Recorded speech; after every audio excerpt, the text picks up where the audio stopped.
like walking in a Methodist church and sitting in the wrong pew.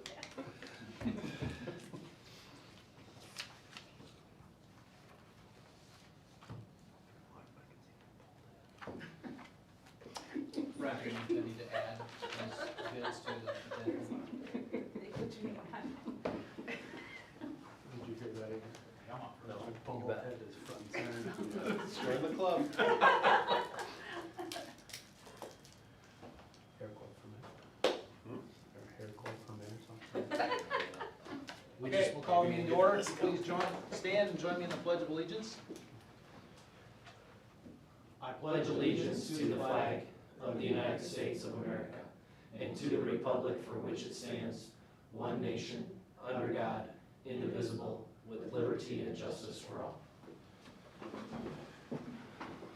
Okay, the agenda's in front of us. I think we have a couple additions. Yeah, so Jackie's got a few more list of bills there for you, and then I put two more business items on there, fuel bids, and then dairy bid as well. And so, if you guys are okay with that, I can explain it when we get to the new business. But I'd like to add those two items in addition to the bills. So H and I. H and I.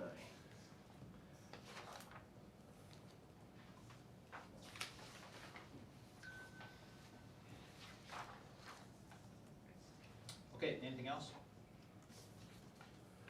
Agenda, a motion to approve the agenda. Second. A motion second to approve the agenda. All in favor signify by saying aye. Aye. Opposed, motion carried. Minutes of past meetings, financial report, summary list of bills, including the additional ones from Jackie this evening, and an email earlier today. Any questions on those? One, Jackie, picky, I know. The minutes state that we were in the auditorium on the 23rd. Here. Yep.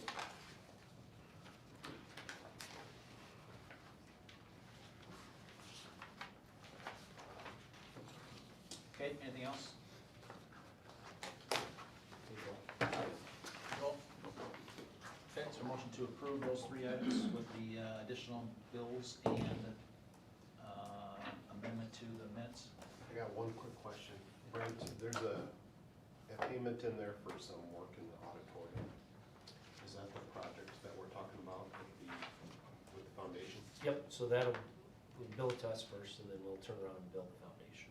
Okay. That's all I had. Thank you. I'll move to approve those three items. Second? A motion second to approve the minutes of past meetings with the amendment.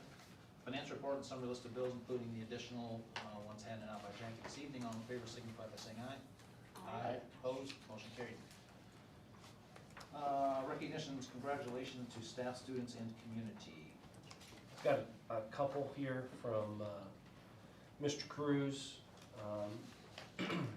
All conference baseball and softball teams will come out after the seasons are over, but we're good to announce the academic all conference members. That'd be on the softball side, Shania Struckman, academic all conference softball, and then three guys, Jay Wagmeister, Carter Kroll, and Thomas Skidmore, three boys for baseball academic all conference. So, you know, the boys finish up their season on Saturday, but we wait until all conference teams have been eliminated from the postseason before we announce any of those all conference teams. So,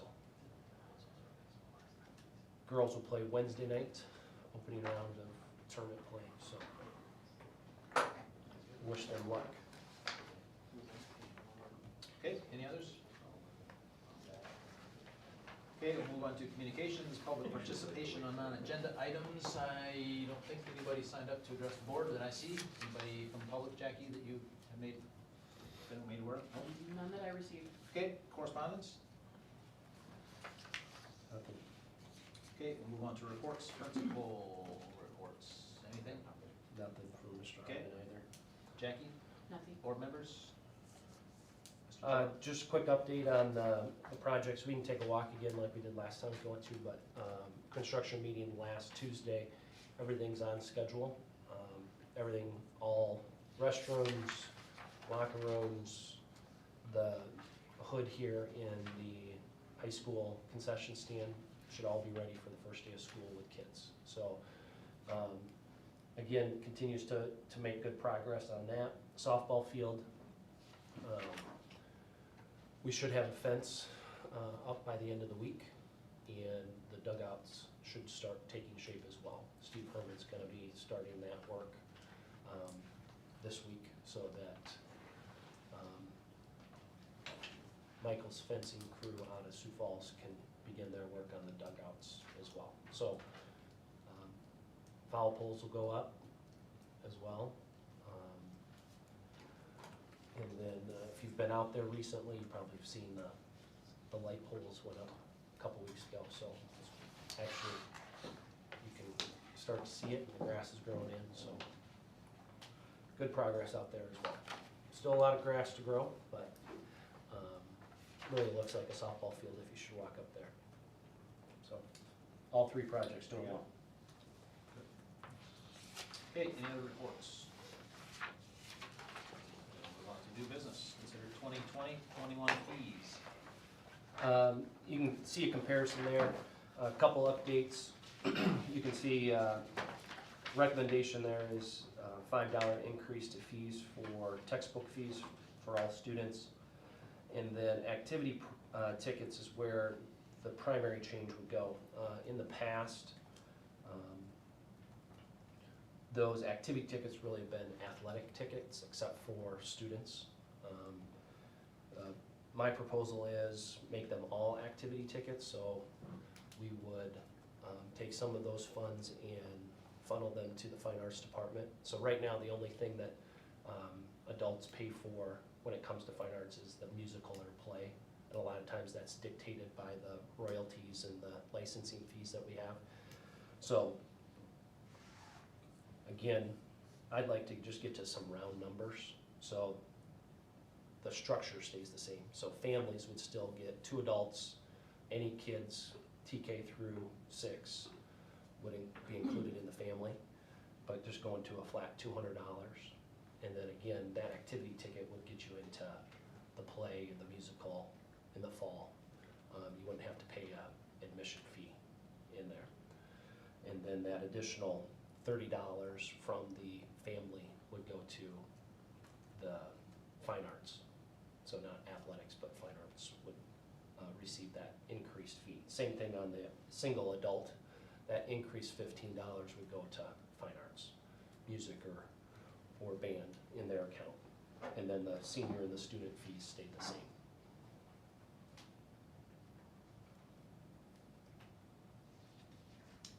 Driver's education stays the same and substitute teacher pay stays the same. Yep. Are we remaining competitive with the sub-teacher pay? You know, it would be interesting to see what neighboring districts do with sub pay. You know, I know it's gonna be very difficult this year to find subs in the first place. That might be something we need to revisit once we get into the year and we start to see how things go. I just think it's gonna be tight in general. It's tight always. It's just a matter of those individuals feel comfortable coming in and out of our school to sub.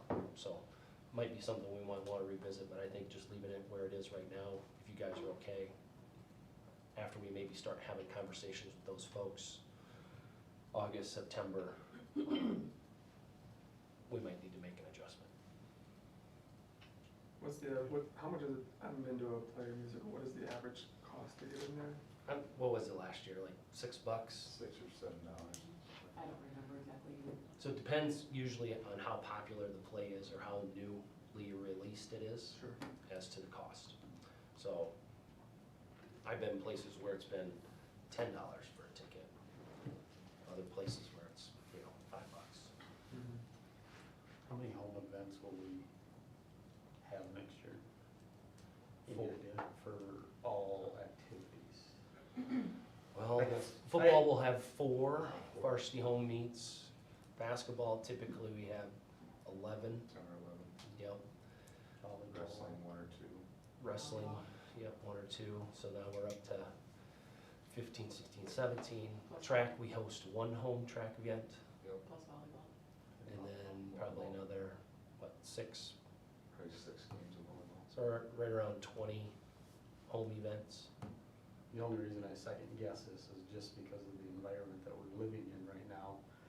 What if we don't hold any football or volleyball home events and we have these increases? Then what happens? Donation? Huh? Valid question. That's where Whether I it's struggle a increase or little not. bit increasing, and I'm not saying I don't want the music Fine or arts. anything like that. Yep. To get any of the fees or anything like that if we decide to go that route, but it's just a big increase, I think, for a lot of families, not knowing for sure whether or not we're gonna have some of these seasons, especially this fall. Yeah.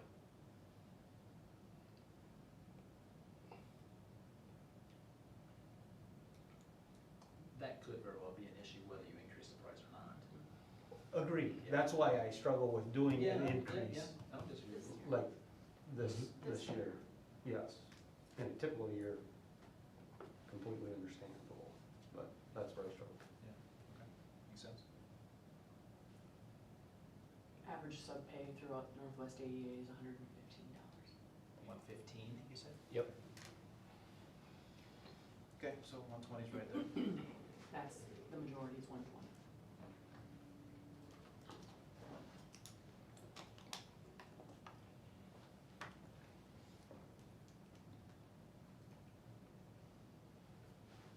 So on that topic, where do the majority of our substitute teachers come from? Are they typically local? Yeah, I would say so. And are 80% of them from Rock Rapids or our district at least? Yeah. And the other 20% outside this district? More times than not a retiree. Yeah. Yeah. Yeah. Such one. Okay, just curious about that. Pretty rare for us to have somebody driving from outside the district to come in and sub, don't you think? Yeah, unless they're a retiree that's moved out of the district that will come back. Correct. I have 2 that are retirees that moved out of district that was still. The reason I ask is just because, okay, that's where we have to be maybe more concerned about the competitive pay of our pay versus another district. If it's, you know, Boynton Hall, for example, and Yep. somebody lives in Hall, are we paying enough to either make it worth their while to come this way versus going to Hull, or when their services would be needed, so, okay, makes sense. Any other discussion or concern about the fees?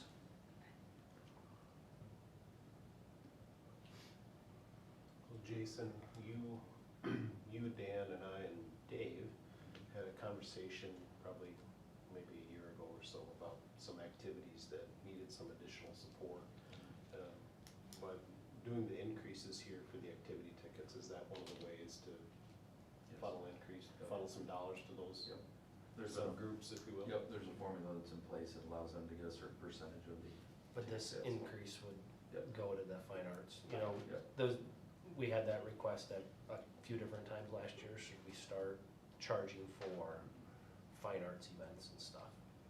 You know, I don't necessarily wanna charge for like a Christmas concert or anything like that. I think this is an opportunity for us not to have to charge for musicals or concerts or anything like that, but at the same time still generate some revenue for the fine arts department. Whether it's dry cleaning the band uniforms or looking at starting to build a fund for new choir robes, or just any of those annual expenses that we have that we can create a funding stream for them. To address Scott's concern, like if we lose a portion or whatever our crystal ball says for this fall, right? There's gotta be mechanisms down the road for us to take care of that, either through a credit next year of a reduction, because obviously if we don't have any winter sports or fall sports or whatever, the activity fee isn't gonna be, have much value to it, so. Well, my recommendation would be, let's say we don't have any fall sports. Right. We'll say your activity ticket, if you bought one last year, it's good for the fall. And then we would make an adjustment for next year based upon any, All rated? yeah, any season that gets canceled or any games that are not played. And that way, again, we're being respectful of families and individuals for essentially investing in the activity ticket. How many activity tickets did we have last year? Do we have an idea? I don't know. I can't answer that. Marla would have been the person, and I'm taking it on now. I don't have that information. Sorry. Do we know if these fees are in line with other Siouxland conference? Yes, according to Northwest ADA, we're the cheapest family ticket We are, okay.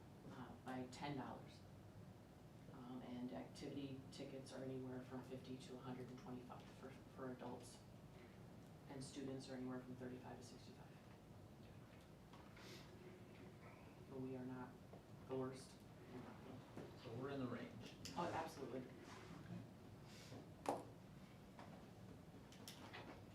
Do we need to set something more specific, kind of along Andy's thinking of saying a percentage will be applied to next year's, if X number of contests are canceled, or things like that, something along those lines? Yeah. Probably say it has to be more than X percentage of them. If track gets canceled, for example, and we don't have a 1 or 2 track meets here. Yeah. I'm not real inclined to give a percentage back, I guess maybe. You know, the big thing is gonna be, what does the athletic association come out with social distancing when it comes to football games, or volleyball games, or basketball games? And then, nobody knows what's gonna happen if and when we start playing, you know? Do we get into the season like baseball and softball did, and then there's certain games that are canceled because there's a team that has a confirmed case, and all of a sudden, we're not playing 1 or 2 of our home games because it's totally out of our control. And so, I think if the board would like to, you know, we do have so many games that are canceled, we can look at a reduced rate next year, or extending that ticket if it's just the fall season, or if it's both fall and winter, then your activity ticket is good for next year if you purchased one this year, type of thing. I think we'll have to have something in place because, like you said, I think we'll see a reduced number of family tickets no matter what, just because of the social distancing guidelines and people not coming to the gym or the football field. And if the athletics associations put guidelines in place, I think we'll see a reduced number, which we'll see even more of a reduced number with an increase like this, in my estimation. I think families will take more of a, they'll just pay at the gate versus buying a family ticket. That's just my guess.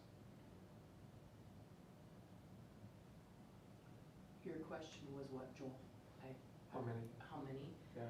From what I can try and do quick math, I've got 21 family passes and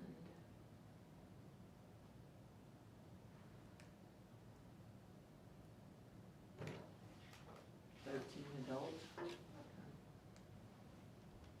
But there again, it's spread out so bad, that's only in the last chunk, so it would take me quite a while to go through the I whole was looking for an registration. idea on how many families out, how many are we looking at, right? So, A little bit If more seven- than that. 7 of them decide, you know what, I don't think I'm gonna be going anyway, if we go, I'll just pay at the gate. I don't know, I'm just throwing out an idea of what could be, so I have a handle on it. I don't wanna, in my mind, I don't wanna think, 100 families are buying this, or something that way, and now we're only gonna have 20. I lied, sorry. 100 families are buying this. Right. More I like guess I 40 was- family. Okay. I can't tell you adults right now. That's all right. I'm trying to make sense of her account here.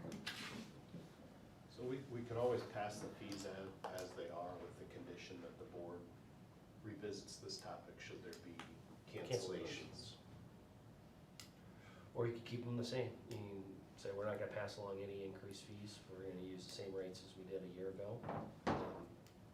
Maintain the status quo too. And then do the same thing, where we're gonna provide relief if we should have cancellations or a season is canceled. It's going to be good for that particular season.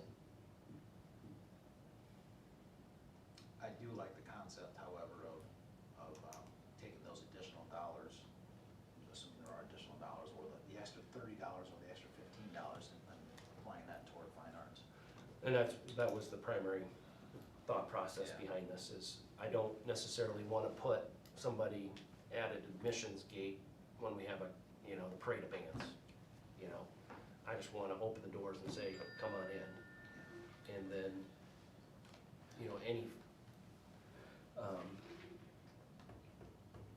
any money that we do generate, again, goes back to those fine arts expenses that we don't necessarily generate revenues for, and that they might do a fundraiser from time to time, or go out and solicit donations if they wanna do something new, or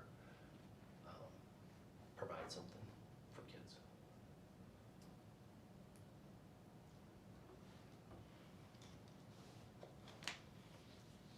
Okay, I think this is a great idea to increase the fees for fine arts. I just don't know that I feel like this is the year to do it because of the situation we're in. Just what Scott's saying.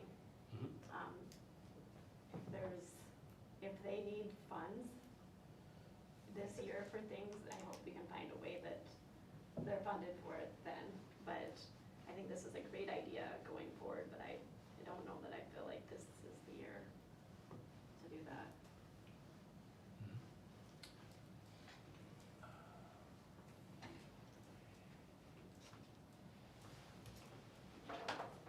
Is that just a financial reason? I think just, Stress on families, or? yeah, I just think with, I think it's a little bit of both, Yeah. it's not knowing, if we're gonna have any of these seasons coming up this fall. I mean, we're a month away from school starting practically, and we still don't know what the guidelines are gonna be for football or volleyball, plus the added financial stress, I think, a little bit for these families, that I would rather revisit it a year from now.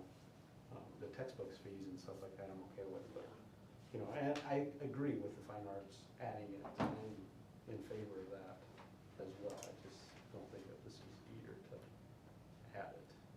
I think there's other ways we can get creative with, if fine arts needs money, we have that video board that's not quite paid off yet, but if we have to wait a year to move those dollars around to fund some of these activities, I think there's other ways we can get creative with raising funds for our activities.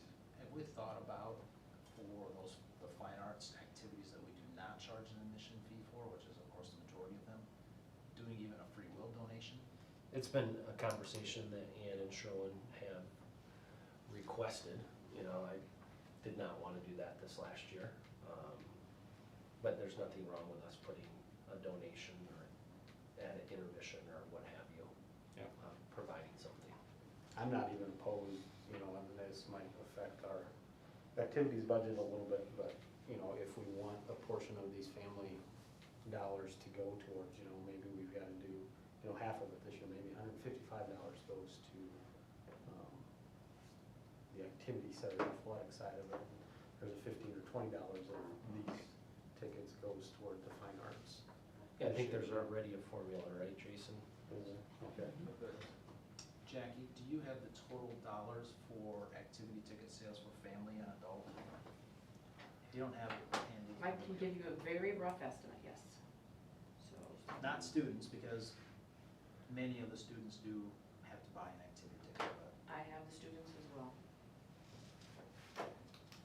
So from what I can do, just trying to get a gut feel for how much of our budget is from activity ticket sales versus other revenue streams. so 42 family tickets that I can find at 170 is 7,140, 7,000. Students are 270. That's not right. 270 times 50. It's 13,500. And then 13 adult tickets for 650. And the reason adult tickets is a majority, if they're not in families, are district employees, and their spouse gets a free activity ticket if they work activities. So a large chunk of our fans who are coming do work for our school system too. so it's around 15,000 About- or so. By the time you add in the student, Half of that 'Cause is student fees. half of that, so it's only about $88,000 for families and adults, and then 13,000 is your students. Because every student that participating in an activity has to have an activity ticket. Yep. And that's fine arts or athletics. And part of that, part of the activity ticket fee already goes to fine Correct. arts and other, it's Yep. not strictly athletics. Correct. Currently.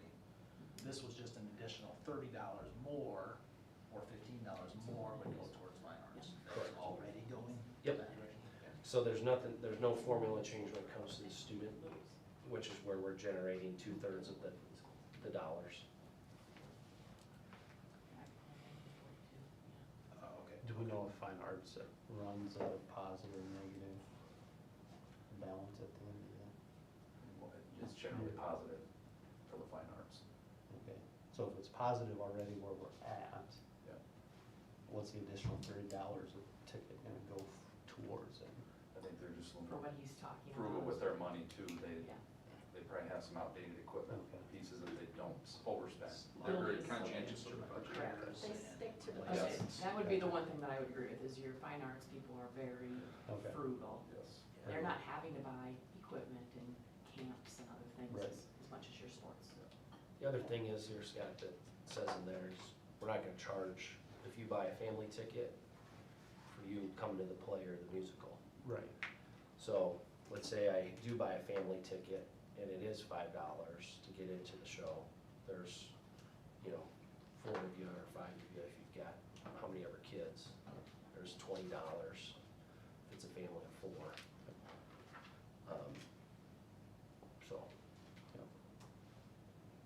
and if, a lot of those families go multiple nights to those productions. If they've got a student that's a lead or has a, Right. multiple, they're probably coming both Friday and Saturday. So if we leave the activity ticket prices the same, do we still apply the activity ticket toward the fall play musical? You could, yep, You could, You but could. you wouldn't have to. wouldn't have to, you could keep everything the same status quo as you had it this last year. And that's kind of where I'm going is, Yep. if we're going to do that, would it make sense to leave the status quo and not apply it toward the Yep, musical? I'm okay either way, yep, but question. Yeah, I'm fine with the increases, and the reason for it is we put a ton of money into athletics lately. New softball field, we just cut a check in the last amount of bills for $10,000 worth of football equipment. And maybe $10,000 worth of football equipment, and we're really not talking about that much here for the fine arts, so.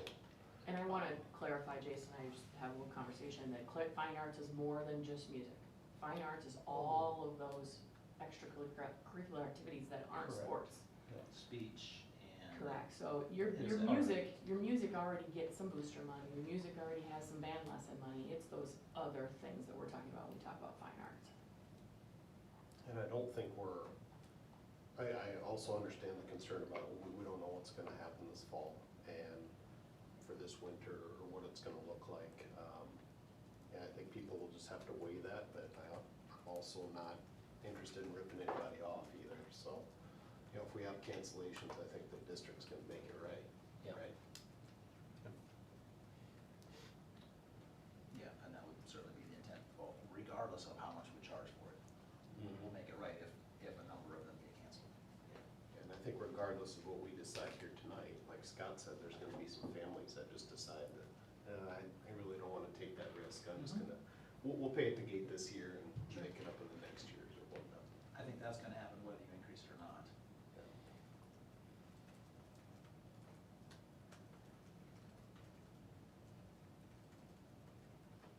I'm okay either way. I'm certainly okay with the increase, and I'm okay if we wanna leave it the same as well. So, anyway, are we ready to move on?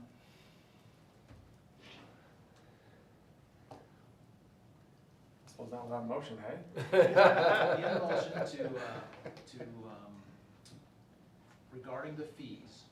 So whatever motion is made would have to specify the fees that want to be proposed by the person making the motion.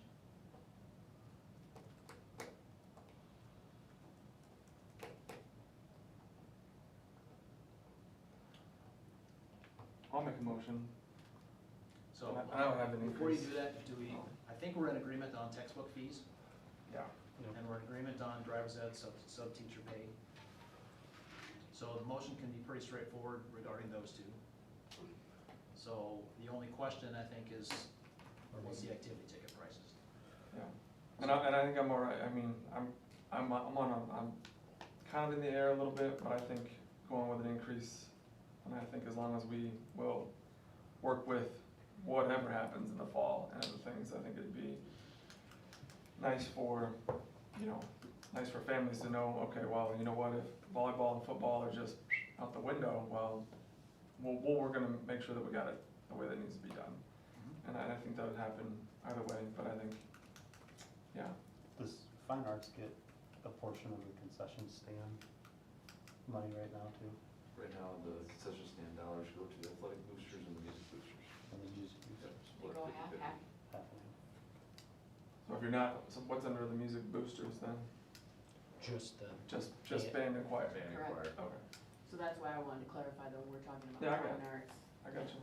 That's why I was asking who's under the music boosters, if there's anything additional besides that. So I would make a motion to approve, with the increases for next year, for the activity tickets. I will second. We have a motion and second to approve the fees as recommended for the 2020-21 with the increases listed. All in favor signify by saying aye. Opposed? Aye. The motion carried 3-2. We'll move on to property and casualty insurance proposal.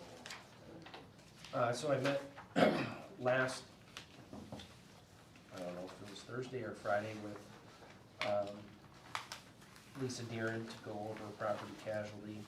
You have her report in there, and then I did a comparison over the last 4 years. And you can see the rate of increase. We had a conversation I had a conversation with Lisa about, these are 20% increase in 2018, 13% total increase in 2019, another 15%. About our need to maybe reevaluate all these policies and make sure that we are getting the coverage we need while at the same time watching the bottom line. So a lot of these will take to bid next year. But for the time being, I think as it's listed here, our relationship with Lisa and EMC for the most part on all these policies are appropriate, and we'll make sure that we get some comparisons for next year going forward. Are there any specific reasons for some of these increases, or is it just purely a rate increase? So that, workman's comp is, while this year was only a 6% increase, you can see our claims is really what's driving the workman's comp over the last few years. That 48% increase in a 3-year time frame is alarming, but that's just because of the claims that we have on our, policies. So the likelihood of us getting a rate someplace else that's better is slim to none. But when it comes to property, when it comes to our auto insurance, that's where we would try to maybe do a little bit better. So those are the other two big dollar amounts when you look at General liability? the general liabilities. Yeah, I'd be curious to know what caused the $6,000 increase in property, $5,000 in auto. I mean, did we back into something or? Well, bump property something, or- comes with the softball field, is Oh, a primary yeah, big one. yeah. And then also holding not the tiny house, but the house that the industrial tech department's Sure, building. okay. So those are the two big drivers for property. And then the auto, we have bought a couple new buses and, the Traverse and not Suburban, but Impala. A newer fleet means more expensive to replace is what we're saying. What about like the cyber, like that double? Yeah, she didn't have an answer for me yet. It's just a kind of, The way of the world. That one doesn't surprise me, really. I mean, that's just, cyber crime is getting to be more and more expensive. So it's going to be more expensive to insure it. Especially with all of the online access that we do. and again, it's an EMC product, and a couple high-profile Iowa schools were targeted, Johnston being the big one, where their student management system was hacked by somebody in Russia or Eastern Europe, and then essentially held ransom and published and all that stuff. So that's a factor too. Again, there's some benefits to being a part of the EMC and ISB policies, because you've got that broad coverage and you're sharing some of that, but then you also take on some of those risks as well once you're in a group policy like that. Yeah, I guess I'd be curious in the coming years, maybe to look at separating a work comp policy, just, I don't know if they do standalone policies for Yeah. something like that, Yeah, that's, or for just for auto or property, or just some way to maybe break it apart. I know that's not as, Yep, maybe, it's probably more that's difficult exactly what when we're, you pull more players into the game, right? But, I don't know, yeah, you may get a better rate by separating some of those out, or you may not, I don't know. right, I don't know the answer to that either. I definitely think going forward it needs Yeah, we need to some look at that. further. One of the, Analysis. workers' comp especially is 43% of our total, total premium. Can we dig into that a little bit more? Maybe Carrie and I, as the finance committee, maybe go back through the last year or so of claims? yeah, the last year isn't the real big one. It's pretty easy to tell you what it is. We had some payouts on some extreme injuries, Okay. two. How long did it take to come off the books? I think it's 5 years. So maybe the more important thing to look at is, is there anything we can put into place to prevent those types of things? Or what can we learn from those types of things that have happened in the past? Yeah.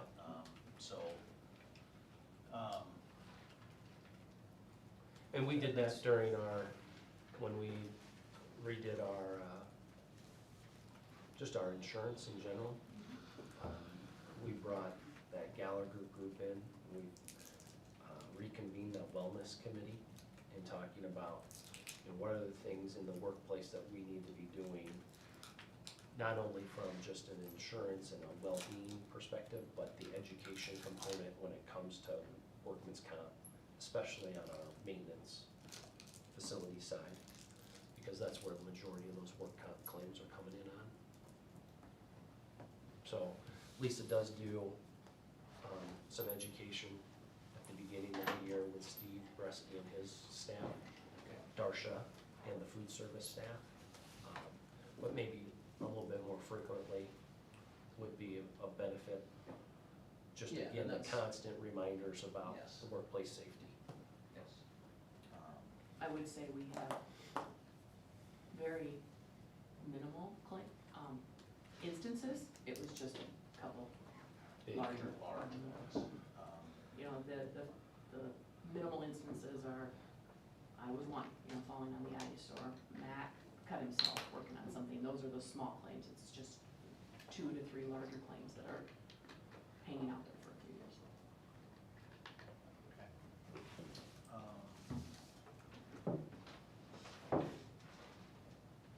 Yeah, I would like to at least understand, what are we doing from a workplace education standpoint? I mean, we're not going to do tonight by any means, but again, maybe it's Carrie and I meeting with you and potentially Jackie as part of the finance committee and go through some of those things. Just from my experience, not that I know everything by any means, but from my experience in manufacturing and Oh, those yeah. types of things.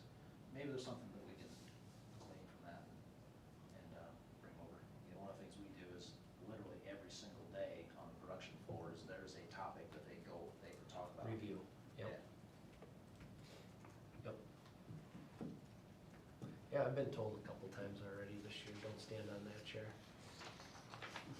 I'm loud and proud and nobody listens. It's fine.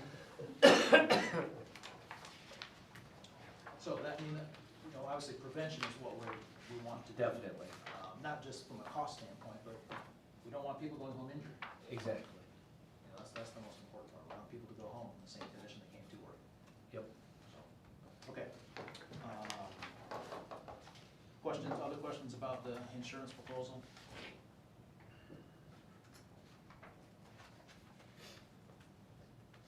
None, is there a motion to approve the proposal as listed for property and casualty insurance? So moved. Second. I have a motion and second to approve the recommended property and casualty insurance. All in favor signify by saying aye. Aye. Opposed? Motion carried. Next is consider hot lunch free and depository institutions authorized signers. It's just an annual resolution that we need to approve for what we're gonna have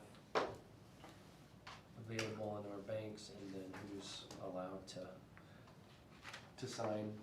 So you can see Frontier, Premier, and US Bank are all at $4 million. And then ISJIT as the investment depository. And then Dave, myself, and Jackie as the signers. So Marla's coming off of that. Jackie's gonna take care of the activity and hot lunch components that Marla has in the past, so. Okay. I'll make a motion to approve those as listed. Second? Right, motion and second to approve the depository institutions and authorized signers. All in favor signify by saying aye. Opposed? Motion carried. Consider hot lunch free and reduced school meal statement. So this, again, an annual notice to all families about free and reduced. And then we provide this with all of our registration materials. So that report just opened here. Or I should say Amy Sproke, you can see now is kind of the person to reference or contact with questions. So Amy went through all the trainings and did all that stuff here in the last month, and her name is now listed as the person to contact with questions when it comes to free and reduced lunch, as Marla has retired. So that's the only real change on there.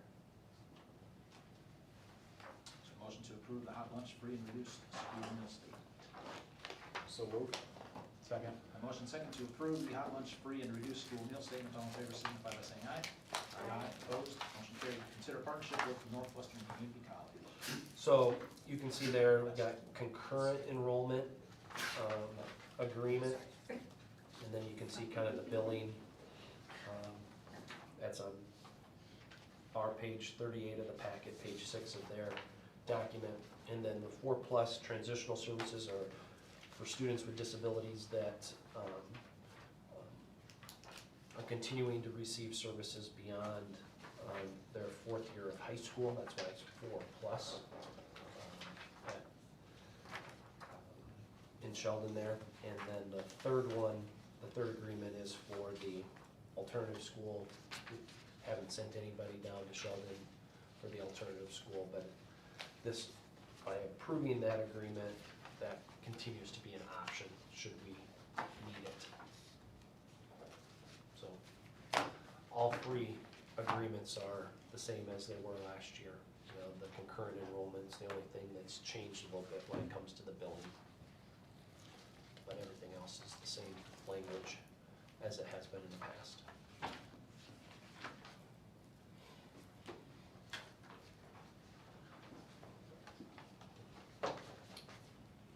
How many of the classes or the education of it is online compared to in person?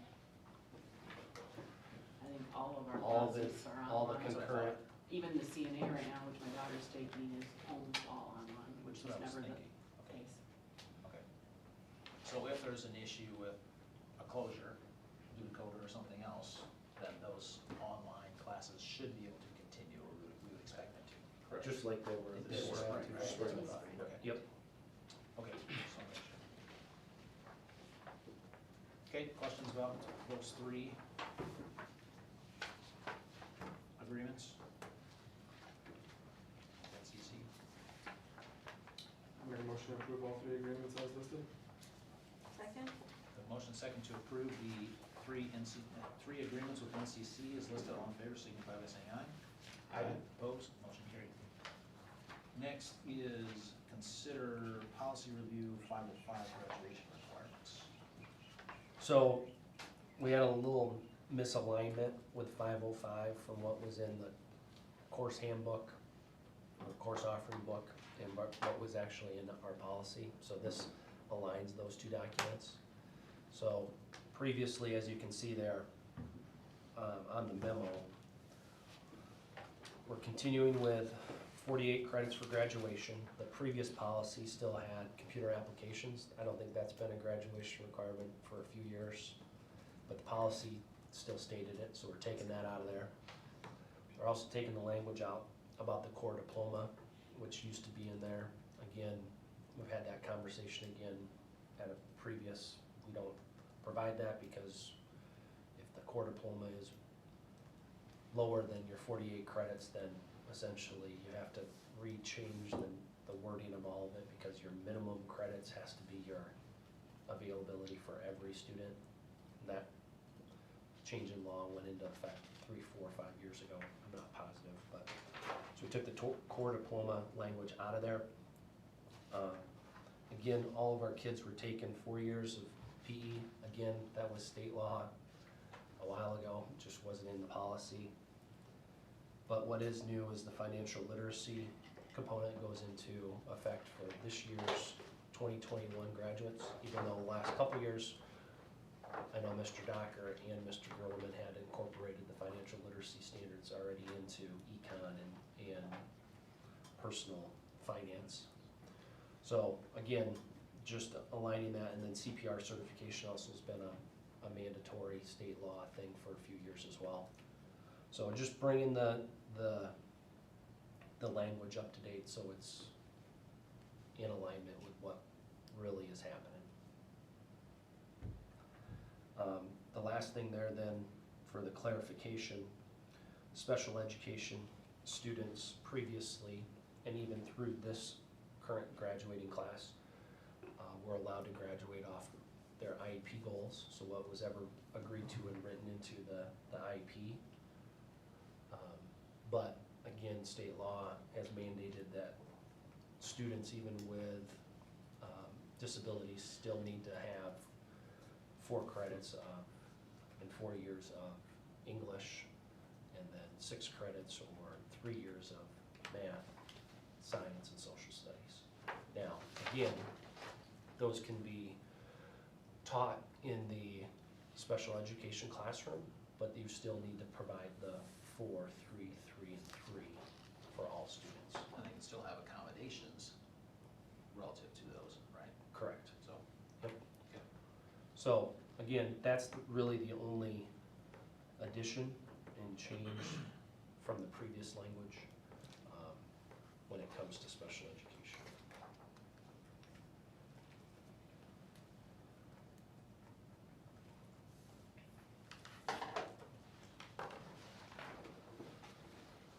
So you're asking for approval of the new policy as it's, Listed on the front page of that, page 59 versus page 60 is the old language.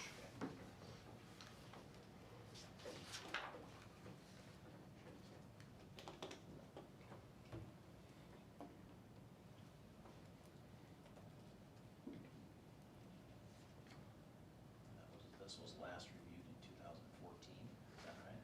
Yeah, and a lot of the language and the laws and the statutes changed in that time frame for whatever reason. The policy just wasn't updated to reflect what was actually putting into place in the course description book and the adjustments that Jason and Jessica and high school staff had kind of taken along the way as those new laws and statutes were implemented. So the core diploma doesn't exist anymore? Doesn't exist. Okay, because we put that, I was thinking we just put that into place of somewhere around 5 5 years ago for, and if I remember correctly, the intent was to help prevent dropouts. Am I thinking correctly, am I remembering right? What I'm thinking? I think it was in place longer than that, but we had to change the name of it about 5 years ago. Yes, you're right. After our last site visit. Okay. So essentially what you can have now is you can have a diploma and an honors diploma that goes above and beyond. So if you wanted to maintain the core diploma, you have to provide that option for all kids. Right? So if the old language was 36 credits. You guys say, okay, if you want a Central Lyon diploma, that's what the minimum is. And then if you wanted to go to 48, above and beyond the core, essentially you've created an honors diploma that says, we feel this is preparing you for life above and beyond what the minimum is. So you could maintain a core diploma if you wanted to, but everybody, since Jason's probably been here as principal, has graduated with that 48 credits, and we've done everything we possibly can. That's why we have Mrs. Snyder's down there working with kids to get all 48 credits. All the electives in addition to the core reading, or English, math, science, social studies. Because that's essentially what the difference between the core diploma and the other diploma was the electives versus the kind of ones the state mandates. So those kids that have been identified as at risk of potentially dropping out, not graduating, we're still working with them, if I'm hearing you correctly, to get them to 48 credits? Yep. Yes.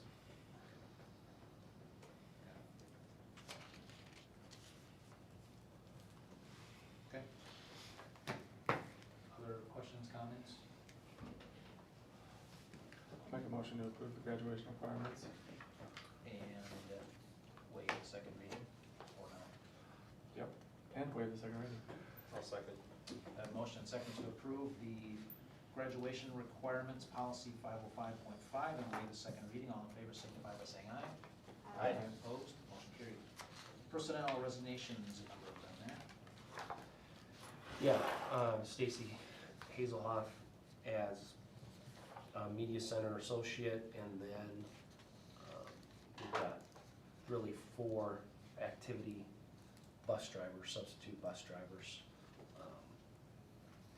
for resignations, and then hiring of Crystal Lanfers in food service,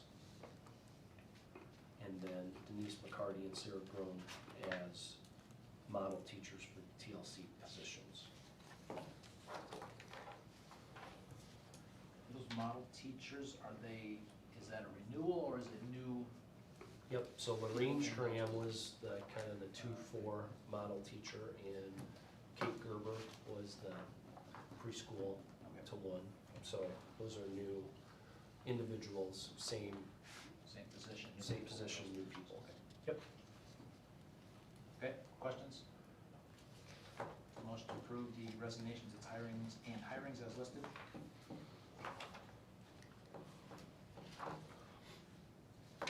So moved. Second. We have a motion and second to approve the hirings and resignations as listed. All in favor signify by saying aye. Aye. Opposed, motion carried. Fuel bid.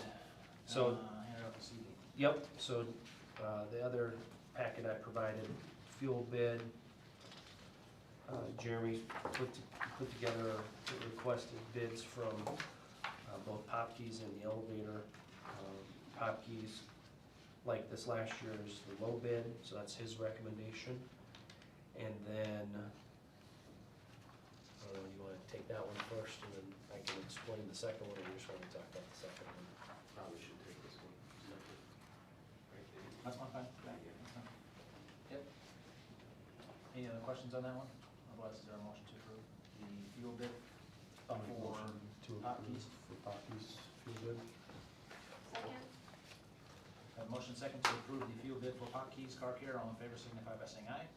Aye. Opposed, motion carried. Now we'll talk about the dairy bid. Yes, so after you approved on the 8th of June at our last regular meeting, the dean Foods bid for dairy, Darcia was contacted by our current provider, Prairie Farms, which previously was part of the Dean Foods family, okay? So Dean Foods, back in November, began Chapter 11 reorganization. Okay, and as a part of that reorganization, our current provider, Prairie Farms, was sold to Land O'Lakes, okay? And as a part of the Chapter 11 reorganization, they were supposed to be, at this time, whenever bids went out, forwarded any of those bid sheets. Well, they weren't. And so, last month, their management began calling around because they hadn't been getting any bids from schools. And so, again, on Friday, I called the attorney and said, hey, this is what's going on, this is what we're being told. And he's like, the board may withdraw its approval of the bid to Dean Dairy because they did not, and he's had other calls from other schools in a similar situation.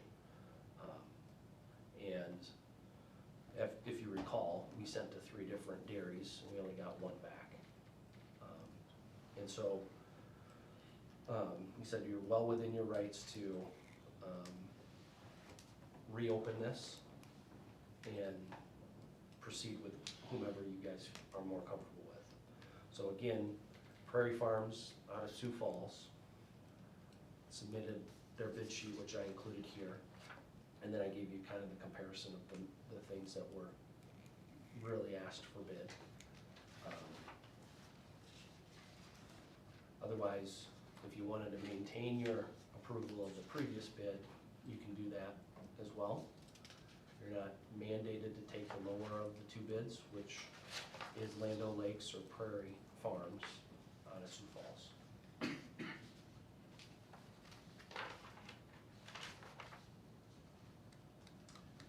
Brent, what is the white gallon here listed? Land O'Lakes has a bid and Dean didn't have one. Yeah, for whatever reason, Dean did not bid the full gallon. So, are the other ones just for the individual cartons then? Yep, the 8-ounce Okay. individual student cartons. You can see there the range is anywhere from, you know, a 2.5 cent difference Yeah. for the chocolate, 1% chocolate, to a penny or a fraction of a penny for the others. So is Dean Foods going to be around? Yeah, they're still out of Lamar's, okay, so they're still distributing, they're still providing.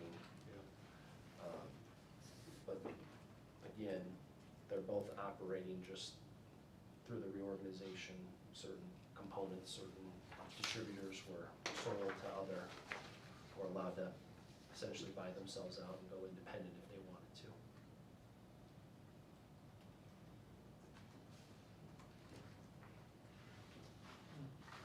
So if they were independent, why would they have to forward a bid form to a competitor?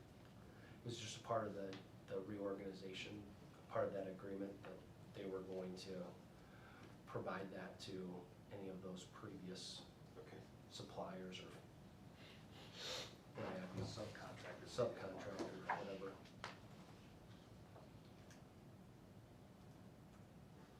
It's essentially a breach of that Chapter 11 reorganization.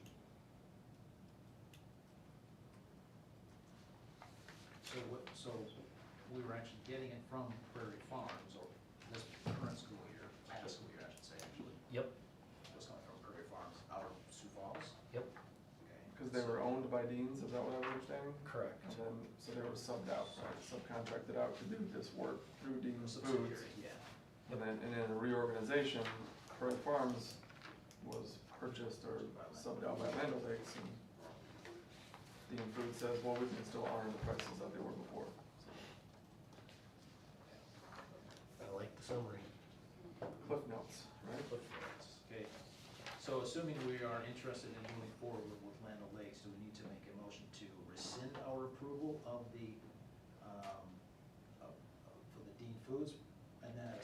approval for the Land O'Lakes. I don't know what the lawyer said. I don't know if that's necessary to do, but He didn't say it was necessary to withdraw or make a motion, you can just approve the new bid price, the competitive bid. okay. Okay. Were the Dean Dairy bid prices published in the last bid packet? Yes, Okay, that's the biggest problem I have here, is it's pretty easy to undercut your competitor when their prices are right out there. Um, But the foods was supposed to, if I understand this correctly, it was supposed to forward it on to Land O'Lakes, and they didn't do that either. So they So breached they their chapter breached it. 11 contract, or their chapter 11 agreement. Correct. I had the same thought though, Andy, but Yeah. the fact that they didn't fulfill their agreement to begin with. Yeah, but I don't know if that's is that our concern? Isn't that between them and bankruptcy court, or sorry, chapter 11 court and Prairie Sons? Like I said, I just have heartburn over, oh, okay, he's 5 cents, well, sure, 4.5. Sure, But I, wouldn't they, Any good manager who bids this is gonna know to. Well, I would hope so. Go look, right? right? I would Yeah. expect them Did to, if Dean that's Foods within have their, an opportunity? we didn't even to have an option rebid? for any other dairy bid last month anyway. So, I mean, for all I know, they could have been planning on these, but they never sent them out to anyone because they didn't get the request for that bid. I don't know that. again, that's why I called the attorney. Yeah.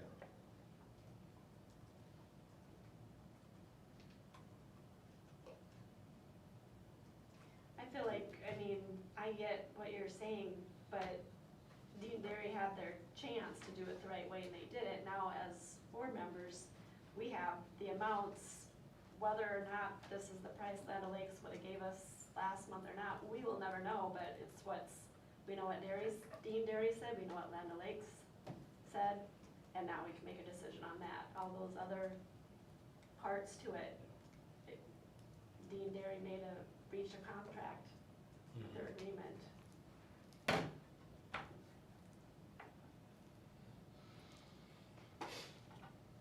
Well, I'll make a motion to approve Land O'Lakes. Yeah, whatever, I don't know, whatever the next, I will make a motion to approve Land O'Lakes. I'll second that. A motion second to approve the dairy bid for Land O'Lakes. All in favor signify by saying aye. Aye. Opposed? Aye. Motion carried. That was it for agenda, announcements, dates to remember, school calendar, upcoming events. Yeah, the big one is registration will open a week from today. Online registration, we want to encourage families to register online, like has been the ask for the last few years. If you're a new family to the district, or you don't have internet access, or you need some help because something might have changed, or what have you, you can do that in person on Tuesday or Wednesday of next week. And then, online registration will stay open until the 7th of August. But this will give us an opportunity to begin get a better idea of who's coming back, who's got questions, who we need to reach out to and stuff like that. So that's why it's so early. Starting a week early, registration's 2 weeks early because we didn't want to do it during dead week when we knew a lot of families would be traveling and on vacation and out of town. But we also put in our, we're gonna release the Lions Roar tomorrow, or Lion Tracks, that anybody that can't make in-person registration, they can call and set up an appointment and come in and do that in person if they're not available next Tuesday or Wednesday, so. But hopefully we can get the majority of people registered by Wednesday of next week. Okay. And others to mention, of course, we're on track for starting August 19th.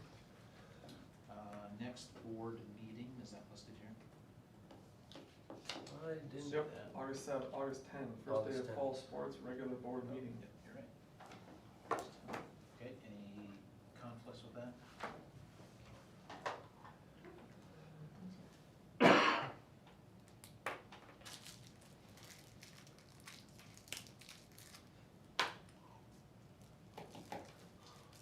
Okay, unless there's anything else, is there a motion to adjourn?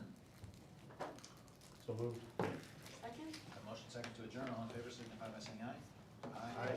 Opposed, motion carried. Thanks, Dan and Kelly, for attending.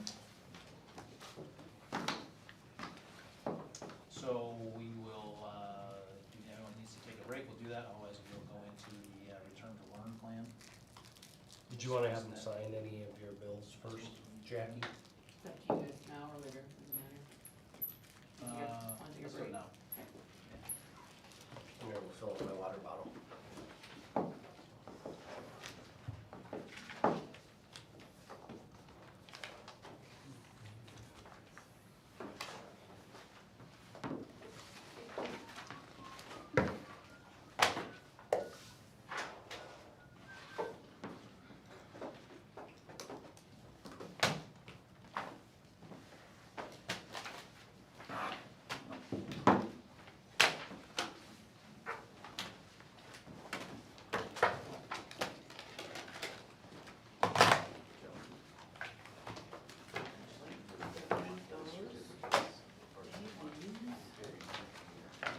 So these are the three NCC agreements, I just have the other copy with it, you assign two things for each, and then a small list of last year's bills. Okay.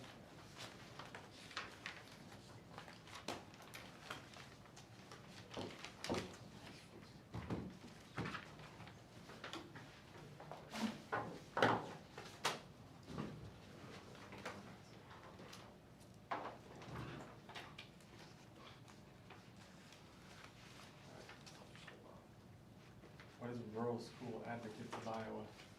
You been in that long? We did it last year, and Mr. George was asked to be a member of it. It's another sort of informational group that gives us what's going on in more rural type schools around the state. Email updates, Zoom meetings lately, Lobbyists too. lobby information, kind of gives a rest for going on, so. It's a work session, it's public, so. Those lobbyists, you know where they're based out of? They're based out of Des Moines. They're the Rural School Advocates. Correct, so it's a division of, ISFIS, it looks like. yes. So Margaret Buckton is a partner in ISFIS, and she's on the hill. right Sure, there. yeah. I would have you ask Mr. Dorff more details about it. I'm sure I could email Margaret. I get stuff from her occasionally. Margaret's a talker, she'd love to hear from you. Well, I'm a talker too. I don't know who would get the words in. Oh, I can just, I'm gonna be obstinate.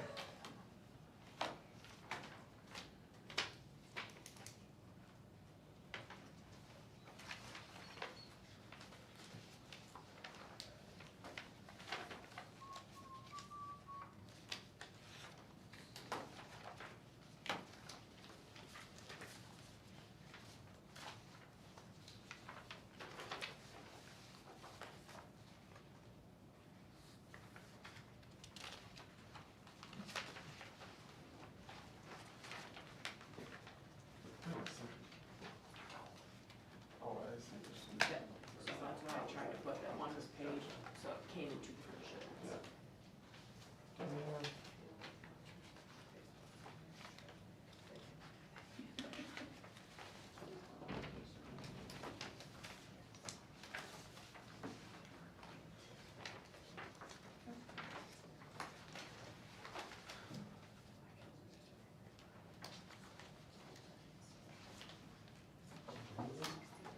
Jackie, do you guys pay our insurance I'm sorry? in full? I paid it, in 2 installments in the past, or negative no matter what, so as long as it's after July 1, it doesn't, It's all right. yeah.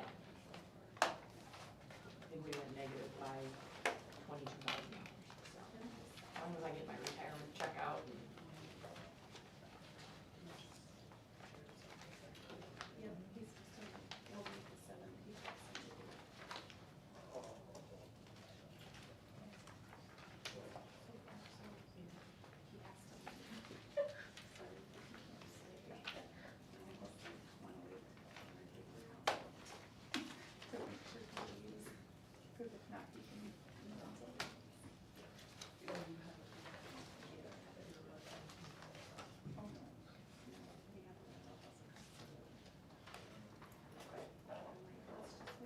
That's legislative priority.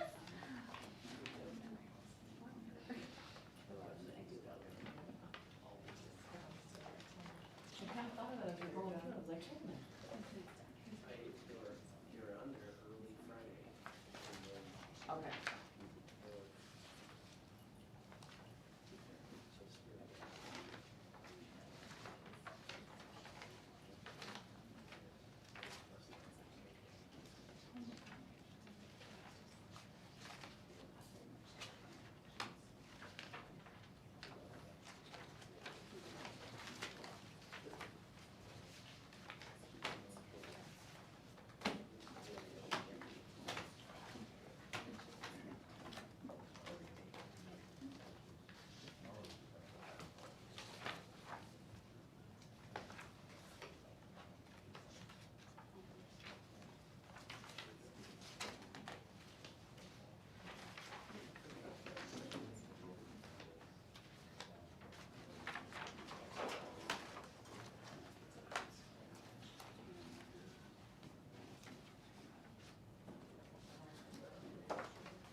Jackie, do we get billed any additional amount from Lyon County Health for Melissa's services at all?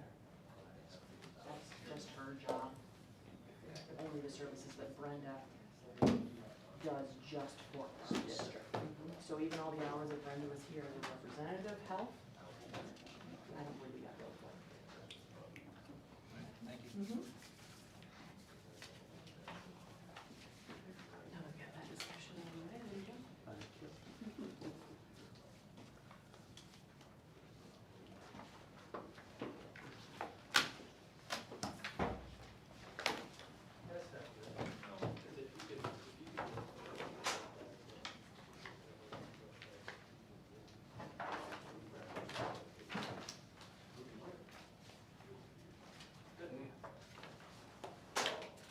Anybody see the comet last night? What? Comet. Comment? No, I saw Jupiter and Saturn bright, but I didn't see a comet. Neowise comet. Of course, Joe had to point us out to that. So, yeah, I'm surprised the guy in our household didn't talk about it. Usually it's right over there. It's actually pretty cool. See the tail. What time was it? Like 10:30, quarter to 11. It was late before you could see it. It's supposed to get brighter between now and like the 22nd or something like that. Oh, it's gonna keep So we going? can still see it? Yeah. Yeah, it wasn't just a one-time event. It's, Okay. When we're done with this meeting, we can go out there and take a look at it. Where do you have to look for your 10:30? Where do you have to look? in the northwest sky, like right below the Big Dipper. Okay. I was sitting facing, And I would face the other way. it's not very high above the horizon. Okay. Won't see it tonight, probably. Probably Why not. you say that? It's a little Cloud cloudy. cover's supposed to come in Okay. about 9:30 or whatever.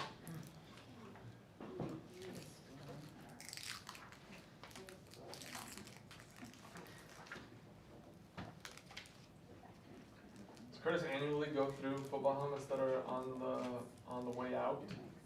We send them in to Riddell, Okay. or actually Riddell comes out and goes through the entire inventory, and then we send some in for just reconditioning and maybe a pad here or a pad there, Sure. and then he takes the ones out that are beyond the 6 years. Yeah, I was just curious, I saw a right now bill for 10, and it was And that's 15, 16 everything. helmets, something like that, and pads, and Yeah. shoulder pads and all that too. Yep. It's just, it's the one sport where they just have you. Uh-huh. Yo, I thought earlier I had a $93,000 one, this one is more. Architecture. That's the whole project. Oh, yeah. But saying that, catcher's equipment's not cheap either, buy it. Baseball helmets, I don't know that everyone, did everyone use their own helmet? Did people use their own We helmets? encourage people to use their own helmets, but Sure. not many.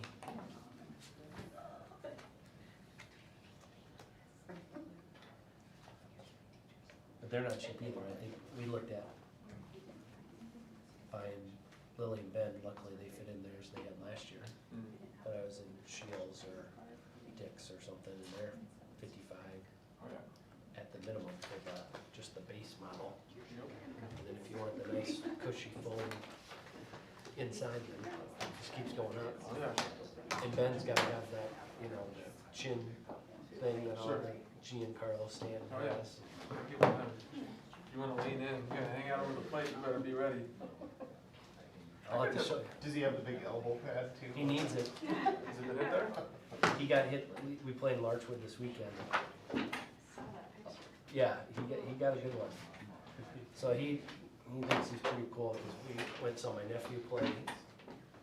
They played up in Sioux Falls at a Legion tournament, and he's gonna be a senior. So Jackson, my nephew, got hit twice, and so Ben got hit this weekend, and he's like, yeah, just like my cousin Jackson. So we had to put the war wound on social media, prove it to his cousin. So I told him the thing I was most impressed with is I said, I wouldn't have never known that you would have that bruise, because you just ran down to first and got your lead. Grit at your teeth. Didn't rub anything on it, never rubbed his elbow when he got down there, he just wore it. So, all right, looks like we're all back and ready. Just kind of going through, reviewing the return to learn plan. I know it's, we're after the 4th, and a lot of conversation has turned to school, whether it's the nightly news and politics, or it's at the ball games the last week. People are just kind of curious what's going on. I just want to reiterate, like that kind of third paragraph on the front there says, is at this point, based on the information that we have, we're committed to being in person with kids in a as traditional format as we possibly can on the 19th. Now, we know there's a quote-unquote surge happening right now with cases. And even if you look at the Lyon County cases, there's been a few reported since the 4th. But, continue to remain in contact with Melissa Stilson, continue to participate in the weekly webinars from the state. Anticipating more guidance that's a little bit more detailed than what we've gotten the last couple weeks when it comes to health and safety, social distancing, so on and so forth. But again, at this point, our plan is to be in person first day of school, and then continue to in that model until we can't, because there's too many kids gone, or there's not enough staff to teach kids in a face-to-face environment. Okay, so kind of going first, I know one of the the hot topics of conversation is face coverings. So the original language, it's on page 8 of the Return to Learn plan when our teachers met, was to encourage students and teachers to wear face coverings. A Another term that's, as I talk to Siouxland superintendents and all the different kind of administrators, and as I compile more plans, you know, that word encouraged is not as popular as what I would say optional is. So, you know, go from not requiring to requiring as the opposite ends of the spectrum, to maybe optional, which is closer to not requiring face coverings, to recommended, which would be closer to requiring face coverings. So maybe the difference in those terms, I would say optional is, again, optional for the student and the family to make that decision whether they want their child to wear a face covering, versus recommended, where we're gonna say we recommend that students and staff wear, then we would really wanna encourage, and thereby everybody, but even in this meeting, if we're saying recommend face coverings, then I would say all of us in this room, if we can't maintain social distance, would be wearing a face covering. And we would wanna lead in that type of model. If it's optional, again, the words mean something, so then you're leaving it to the individual to make that decision based upon their, you know, their comfort with wearing a face covering and their social distancing and their ability to maintain that 6 feet or minimum space. So that would be maybe one evolution from the original language, just be more consistent with what other schools and what the common language will be going forward, is maybe changing that language from encouraged to optional when it comes to face coverings. Again, that face covering would be from the moment a student might get on a bus to the time that they get off the bus at the end of the night. So if we're saying optional, again, optional for the bus driver, optional for the teacher, optional for the food service staff member, versus students and anybody else in the building. Where if you're saying recommended, again, if I'm saying recommended, I would really highly encourage everybody to be wearing one. And again, we're not gonna mandate that, but if we're gonna be leading, at least the principals and I, teachers, we would really strongly encourage them to wear a face covering. So I think the best language to kind of honor the work of the committee would be along that optional, even though the language right now, and if you're watching the media, is really moving more from that optional to, you know, CDC language now is really strongly encouraging and recommending that people are wearing those face coverings. So questions or comments from the board when it comes to face coverings? And again, we're talking masks or shields or anything of that nature. Is there, and I'm not saying, I'm just thinking through everything that I've heard and read and all that, but would there be certain situations or times where maybe that encouraged is a better option? You know, I'm thinking of low or immune compromised individuals and those working with them, even if they aren't, some of those situations, or times when you social distancing between hallways or things like that. Yep. Maybe, or Yeah, I mean, all the language I've seen is try to be as consistent as you can, but then if you're gonna be in a more of a mass gathering type of situation, then that's maybe where you would want to wear the mask or the face covering. So I'm thinking about maybe on a bus, you know, once we get to a point where it's every seat is filled is where you wanna start to wear that. Or if we're, you know, kind of gathering in the hallways during passing periods, that might be another place to recommend versus an optional. But then once you get into the classroom, where we can try to socially distance, or we can put in additional mitigation necessarily be that recommended, it can revert back to optional. Yep. The other thing is, if we're being really strategic about how we're grouping kids. So if I'm thinking about an elementary classroom,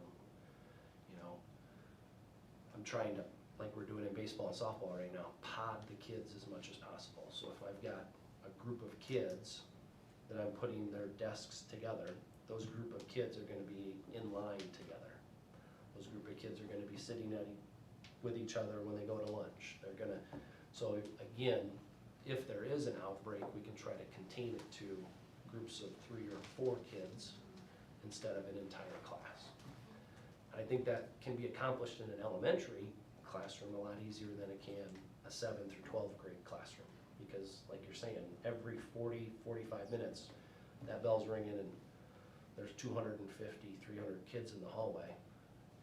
And it's really difficult for us to even stagger those times and say, yep, we're gonna dismiss the 7th graders 2 minutes before the 8th graders. Well, where are we gonna put those kids? Because then we're gonna have a mass gathering of 50, 60 kids someplace while we wait for those 8th graders to get out of the classrooms that those 7th graders need to get into. So it just gets to be really, really difficult when we look at hallways. Lunch, I think we can socially distance, we can have kids pick up their stuff, take it back to the classroom. We can use the gym space and really spread kids out. We can come up with some social distancing stuff when it comes to lunch. But it's really the passing periods and the buses, I think, that are the most challenging for us when we start to game plan and try to think of social distancing. Anything else you want to add to that, Jason? No, there's some significant differences, as you alluded to, between elementary and secondary that's gonna make it very difficult, sharing of staff. I'm just saying 7th grade's dismissed, they're going to a classroom full of 8th graders because that 8th grade instructor now teaches a 7th grade course. The hallway will be difficult, but yeah, like you said, in the lunchroom, we could space it out, it's nice enough when we start school, potentially we can eat outside a little bit more, or even, think about using a competition gym. We've got some ideas with choir and band, some of our larger, class sizes. But yeah, I think we have a good plan in place for now, but I don't, the face covering's optional at this point. And that's about where we're at. And it's a fluid decision. I mean, we can make a decision now or in the near future or whatnot, but that could change based on Yep. circumstances. Yep, and that really leads to the second one there, the closure. When do we close for 2 or 3 days versus when do we close for 10 days to 14 days, right? And I think in the packet, if I didn't include it in the packet, so on page 70, traditionally during flu season, or any time really, we're supposed to report when we have 10% of our absences due to one specific thing. So it's not necessarily just 10% of kids, period, or 10% of staff, period. It's when it's the flu, or when it's COVID, or when it's whatever. When parents are calling us and telling us that kids are gonna stay home because of this reason, then we've gotta report that. So I think we have to lean on, again, what the CDC put out way back in March for our decision tree until we do get something that's more concrete or updated. And so you can see there, when you're moving to assessing the risk, is it no community spread to minimal or moderate? You've got to decide what's our trigger. And I think really right now, it's that 10% trigger where we're in conversation with Melissa Stilson, Public Health, and the administrators and the families, and we're deciding, okay, this is going from, hey, we're just gonna shut down to clean and assess the situation and see how widespread it is, versus, it is 10% of our staff. We've got 6 staff members that are gonna be out for a minimum of 10 days because they're socially isolating because they do have COVID. Well, that makes it difficult if all 6 of those are first and second grade teachers on that first floor of that elementary versus in the high school, are those 6 teachers gone in different parts of the building, and can we find subs? So that's where it starts to shift and change. So Governor Reynolds kind of made the decision for us this year, right? Yep. To close stuff down. Does that decision fall to you next year? Falls to us, you know, and that's where I think we wanna have, I guess what I mean is the board gonna have to be involved in that school closure discussion, or is that a decision that is intended to be made by yeah, administration? I think that's where the policy, the board kind of drafts a policy when it comes to what's our comfort level, or what's your comfort level in giving me that authority to assess the situation on a day-to-day, week-to-week basis with the public health to determine, yeah, we've got 10% or we've got 20% of students, or you know what, these cases are clustered. You might be more than 10% of our student population, but you know what? It's just in the 7th and 8th grade. How widespread is it at the early elementary versus juniors and seniors? Do we know enough at this point to have, I mean, I'd like nothing better than to have a black and white statement that says, when this happens, we do this, when this happens, we do this. Seeing this, the flow chart, I'm not sure we can do that at this point. Yeah. And again, And I don't know that we know enough about, I mean, you know, the situation's gonna change, or it's gonna be different from one time to the next potentially. I mean, this could be, you know, as you said, the absenteeism report is mandatory when 10% of the total enrollment is absent, but that's only for one specific identified illness, right?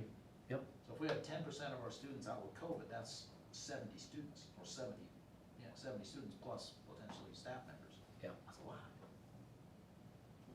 I would think that we would potentially at least do something before we got to that point. So that's where I think it's gonna be, you know, follow guidance certainly, but, you know, I would think that we would, at least initially, you know, if we start having cases and we have concerns, that there'd probably be, at a minimum, conversation between you and Andy and I as to, hey, you know, when you think that it's appropriate to do this, close school for 2 or 3 days, that's probably the conversation that Andy and I should have with you. Again, not because I don't trust you to make a wise decision, but to back you up, and because there's gonna be people in the community that are gonna question it. Yeah. Probably people on the board that will question it. So I think just to make sure that we're all on the same page, that's at least to start out with, you know, until we get our feet wet, so to speak, and we have some experience and we have some learnings maybe. Obviously, we want to keep the lines of communication open and understand what's happening. Yeah, you know, my conversations with Melissa, you know, public health is working with the Department of Ed, and there's hopefully gonna be some more concrete guidance that we're gonna get before the 1st of August. You know, that might be July 30th, it might be next week, you know, we don't know yet. But, you know, that's what she's hearing from her contacts in public health down in Des Moines. It's what we've been hearing from Ann Lebo, the director of the Department of Ed, that they're continuing to work with public health. But at the moment, this is what we have to kind of work off of. I think at least some of the questions I get from the public, and even the question I have as a parent is, okay, if we have one kid sick in the elementary school with COVID, are you closing the school? You know, I get that question a lot, and I really don't have a solid answer for them right now. Yeah. Other than, you know, I think if we're gonna look towards that 10% number, depending on what comes out from Department of Ed, Department of Health, those are the questions that are being floated out there. Yeah, and I think right now my answer when I get that question is, if we're doing the best we can to be strategic about our mitigation strategies. If there's one kid that's sick, our plan is not to close down. You know, our plan is to communicate, be transparent with families, but at the same time respect the privacy of the individual students, and let parents make decisions that they think are in the best interest of their son or daughter. And then hopefully be able to, if we need to, have those conversations with particular classrooms at the elementary level. You know, if we've got one student in a first grade classroom that's sick, maybe that classroom has to stay home until we are able to do the testing and they're able to, you know, have those conversations with their medical doctors themselves. But hopefully we don't have to shut down the entire school district. But that's gonna, that's a lot of planning, and that's a lot of, preparation for our teachers. And somebody in the elementary versus somebody in the middle school is totally different. So this may lead into the next paragraph here, but if we have a shutdown, whether that be a class section, an entire class, or building, or the full campus. Yep. Is the plan to immediately transition into continuous learning the next day, or is there a gap in there?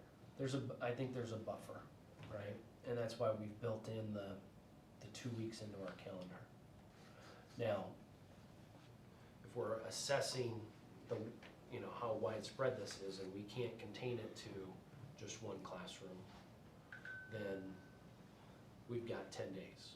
But if it's just Tana's classroom, her students might be able to go into immediately that remote distance learning while everybody else is still on site. That's that hybrid type of concept. Yep. So the majority of kids are coming to school, it's just that one classroom that's staying home, and we're gonna do the best we can to make sure those kids and those families have what they need to keep moving. Tana might, she might not be able to teach that class because she's sick, Yeah. but that's where her team is able to help out, and we're able to continue to provide the core instruction, the reading and the math at that elementary level is the primary one, and we have the lessons that we're able to push out through Canvas to those families, and they're getting those reading and math lessons.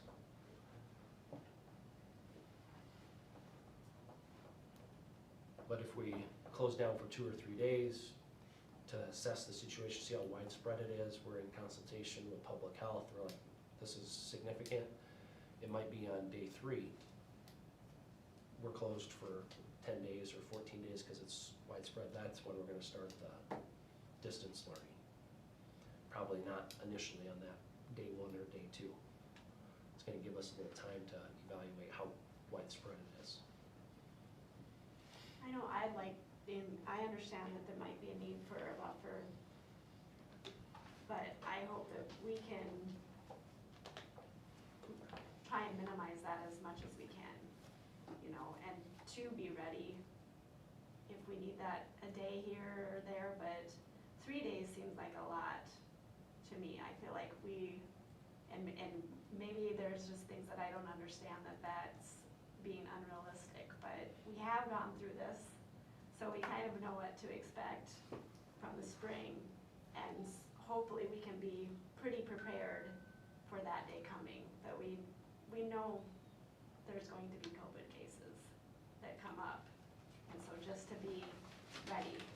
And I understand if we have to, assess and wipe things down, but I'm hoping we can minimize the time of that idleness of not knowing and not having work readily available to do, even at home. Yeah, again, I think that's why we started a week early. Our community said they're comfortable with going to school a week after Memorial Day, so we do have that 10 day, and the first couple closures, yeah, we're able to just kind of bide our time.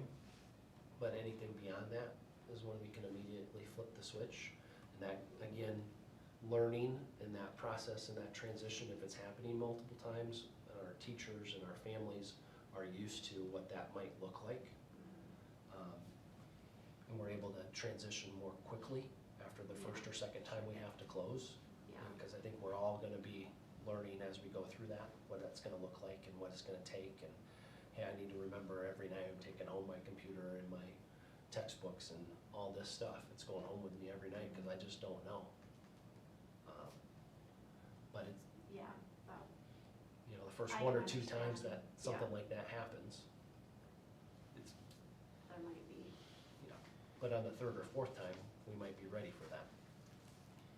And I would think it's gonna take teachers a day or two or some period of time for them to transition from on-site learning, teaching to, hey, I've gotta get, now I have to get a lesson plan prepared and be able to do this remotely and be able to push out a lesson plan.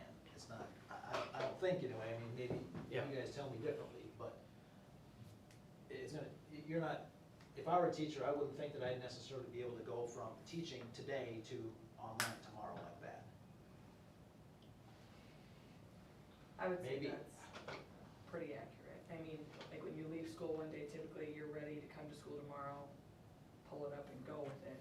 Whereas if now, everything that I had ready for tomorrow, I have to transition online. I mean, would take most of your night or, I would say you're gonna need at least a day, yeah. probably. That's kind of what I want, a day or two. Until we get in the Yeah. motion of being in school and maybe get in the habit of putting things, I know third grade's already thinking of putting things online as we go. And so, once we get into the flow of knowing how to do that, cause we're still learning, Sure. I think it will get easier, but the first few times, it's gonna take a day at least. yeah. I Well, would, if it was younger. At the elementary level, I would say that it's gonna be a slower transition just because of the lack of training and things you've had online. I mean, we just did it, but at the high school and kind of the upper middle school, I think Right. will transition a lot. They'll take a lot less time. I mean, they can easily maneuver over to a digital environment, but the elementary, especially with devices, and I don't know how the kids are gonna get their devices immediately. Yeah, it's a different ballgame in the elementary, so I do think you gotta have a little bit of buffer time. Yeah, and the, you know, the other thing is, any closure going forward, I think, looks totally different than the closure we had in March to May this last time. You know, I think if we clean and disinfect, and the teachers that are healthy, if they want access to the building, we're gonna provide that access to the building. You know, whether it's the smart board access, or just, you know, videotaping yourself at a dry erase board and putting those lessons out in a video type of format. It's much easier to do that at school than it is to try to have the chart paper at home where you're writing stuff up on the board, you know. The tool, we can socially distance our teachers, we can keep them in their classrooms and stay away from one another pretty well. You know, we can stagger the 60 people's arrival time a lot easier than 780 kids and 60 plus staff members on top of that. So I think our teachers, our goal would be is that they can, anytime they wanted to be in the building, they can be in the building, you know, and we can assess and provide those lessons much differently than we did in the spring. You know, the tools and the technology that we have in the building is different than them working from their kitchen table or an office at home. And that's where, you know, if I'm shifting now to that next page and we talk about student and staff learning, you know, this was our conversation when we met at the end of May and early June. You know, all of our plans initially were focused on the distance learning. And, you know, as we're learning more about what that hybrid model might look like, you know, again, depending upon the widespread of the virus, you know, a hybrid model might also look like, hey, we're bringing in kids that don't have internet access at home because we can socially distance smaller groups of kids. Or maybe we're bringing in ELL families or special ed kids, or kids that are entitled, or other at-risk factors, because we can group them in smaller groups, put them in spaces where they're still spread out, but we're still able to provide instruction. And so I think we're all thinking about what that hybrid model might look like, and we are learning from other people's ideas about what that might look like. And so that's kind of what that letter A talks about, is what hybrid looks like, because I know there's a lot of things out there on the internet. I know there's a lot of things that other districts are talking about, but we have to kind of see what works best for us. Otherwise, the continuous learning, that's what B is. You know, those were the recommendations. You know, I'm compiling plans from across the state for, hey, what are the earliest, youngest learners doing in your district? You know, is it more than 30 minutes like what we initially thought? All the way to the high school kids. But this was the initial plan drafted by that committee, and that team is gonna get back together, and we're gonna have conversations before all of the staff is back before the 17th. And we'll look around and see what everybody's doing and what people are comfortable with. But that's kind of, this was our first draft. We're probably at a point now where we're ready to get that team back together and, you know, make some more definitive plans. But I think the big thing is it's gonna be more structured. There's gonna be, you know, a lot of taped lessons if we're in that distance learning, where if you can join us, we're gonna be live at 9 o'clock to 9:30. But if you can't, you can still access that half hour of instruction whenever it works for you, because you're taking care of younger siblings, or whatever reason you can't be there because you're not healthy enough to do that. You can watch it when it's convenient to you. So that's kind of been our conversation, is anything that we're doing, we need to make sure that we have that video so that kids and parents can access it when it's convenient. But for those that can join us and do it live, we know that that is probably the best way to do that distance learning. We can try to simulate as best as we can a normal classroom, but at the same time, we need to give flexibility to people, because we know everybody's situation's a little bit different. Do we have plan or thoughts if families are just not comfortable coming to school regardless if there's masks or not, but a way that we can still keep them part of our school district and keep them involved? Definitely, yep. So it's whether it's leaning on, if they're high school kids, you know, we do have the kind of the online learning through, is it Odyssey Ware? That we could enroll kids in the different coursework, and they could work through that, all the way down to elementary kids that, you know what, we're gonna do our best. If you're not comfortable coming to school, doing the same type of thing. If it's a reading lesson, we're gonna try to get you a videotaped lesson of the teacher delivering that whole group of instruction, so that you can still do that stuff at home. And then giving teachers and parents the opportunity to correspond to support those kids. Is Odyssey Ware different instruction then? What, is that like something you decide from day one that that's what you're going to do, or? Yeah, some And kids, so it could be different material, kind of, than what you are learning in. yep. So the Odyssey Ware curriculum is aligned to the Iowa Core. So it's got all the standards and benchmarks. But if I'm in a history class on Odyssey Ware, it's definitely gonna be different than Mr. Docker's history. Because Mr. Docker's not teaching the lessons, he's not setting up the quizzes and the assignments, and the tests are gonna be different.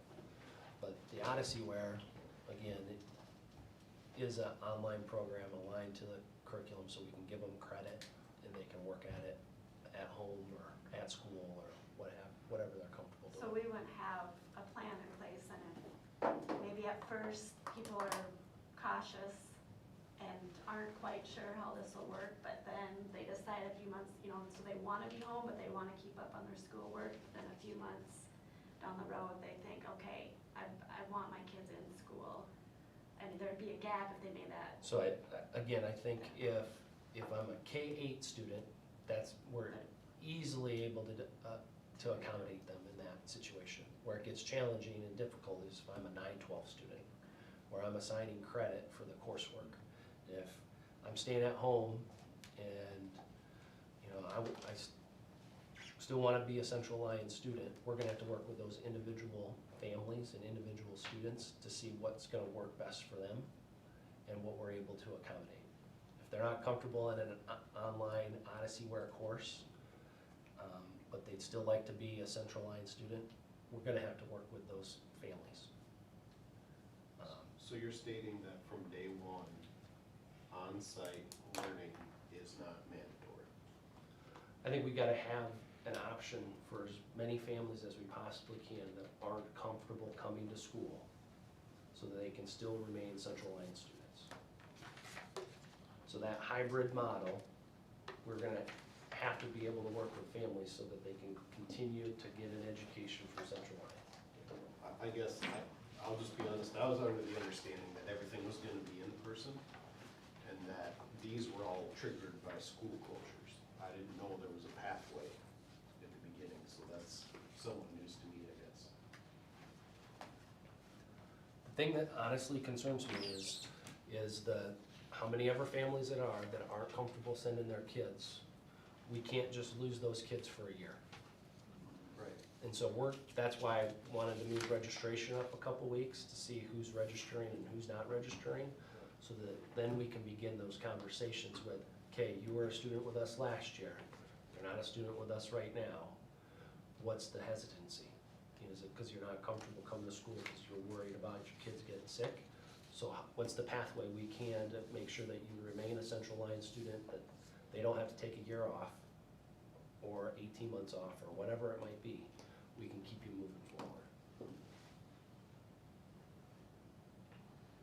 Have we had anyone tell us to this point that they do not plan to send their kids to school?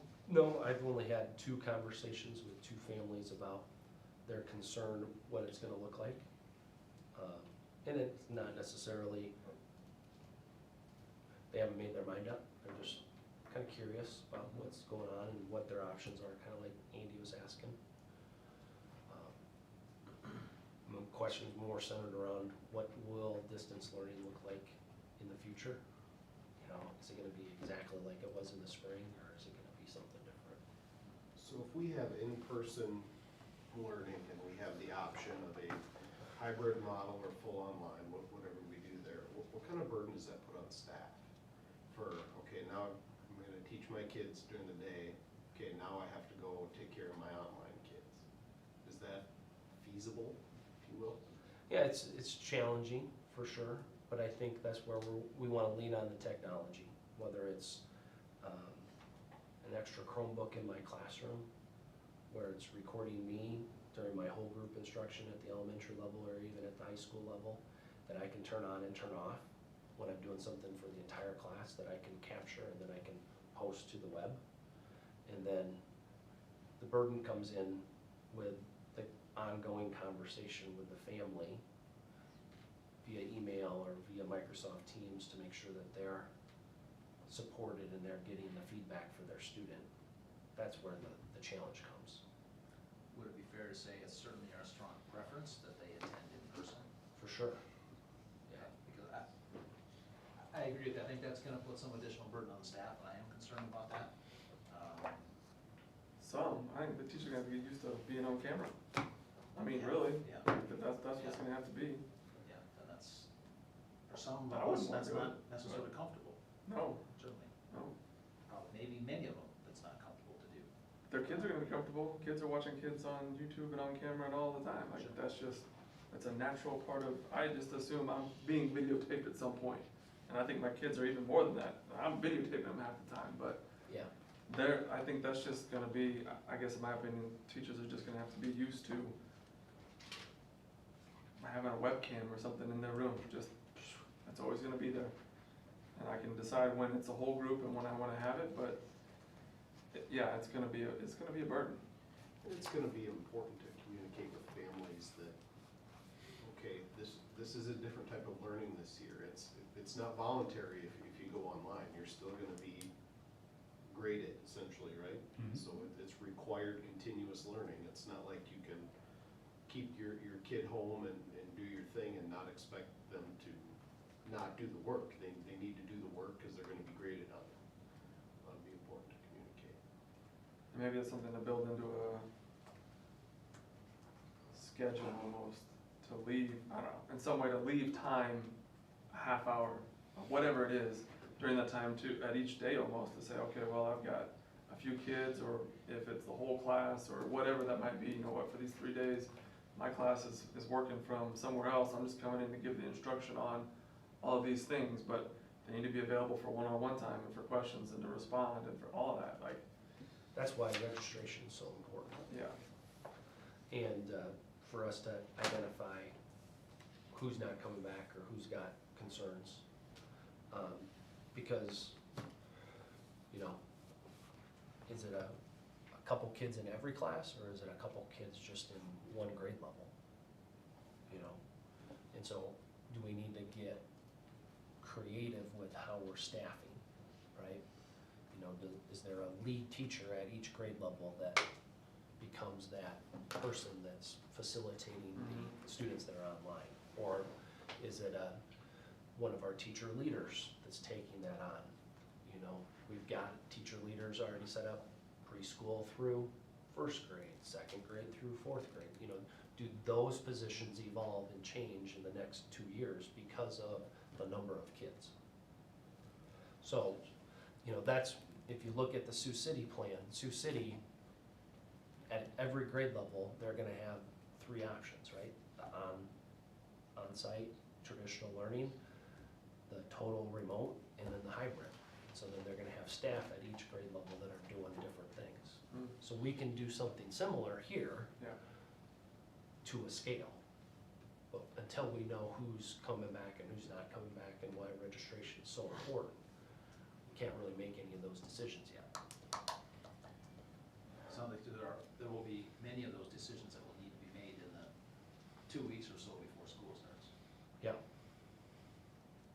And plans. Is there a question on the registration form of, do you intend to send your kid to have them be in face-to-face? I mean, is there some way to show that indication? I wouldn't wanna just assume, like, I can maybe assume, and maybe it is fair to assume if Andy assumed that, if you're gonna register, you're planning on sending to the building. So maybe that's just, don't even put the question on there to give them necessarily another option, but unless they show that reluctancy to figure that out, I guess, I don't know if there's. I think we're gonna get questions, period, at registration time. Yeah, that's probably true. You know, and that's why we're waited to put out the newsletter until after this meeting.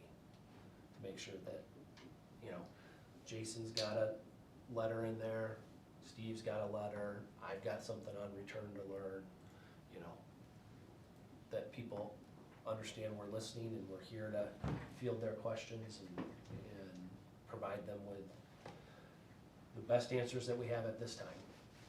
And then, When we spoke about this during this specific work session during our agenda review meeting, if you will, it wasn't intended as a, okay, Brent's gonna keep grinding us down on what this return to learn is, just keep feeding us. It was more of, we should probably get a really high level refresher as board members as what's going on, because we're closing in on this last month and people are starting to think about school before, well, let's get our school supplies before they're sold out at Walmart or Target or wherever. So that was kind of the intent, I guess, today, just as a refresher. But good information, for sure, so far. yeah, I mean, if we're already projecting that we're gonna be down 15 to 20 kids, we can't lose kids to homeschooling and families to homeschooling. That gets us in that 30 to 35 to 40. Otherwise, we're gonna have to make very difficult decisions when it comes to staffing, that if and when we do have a vaccine or people are comfortable coming back to school, that we're gonna have to scramble to hire people after registration a year from now. And we don't wanna be short-sighted in those decisions that are ultimately impacted by enrollment. And that's why I say we have to be very open to working with families. And I think our staff is more than willing to tackle that challenge.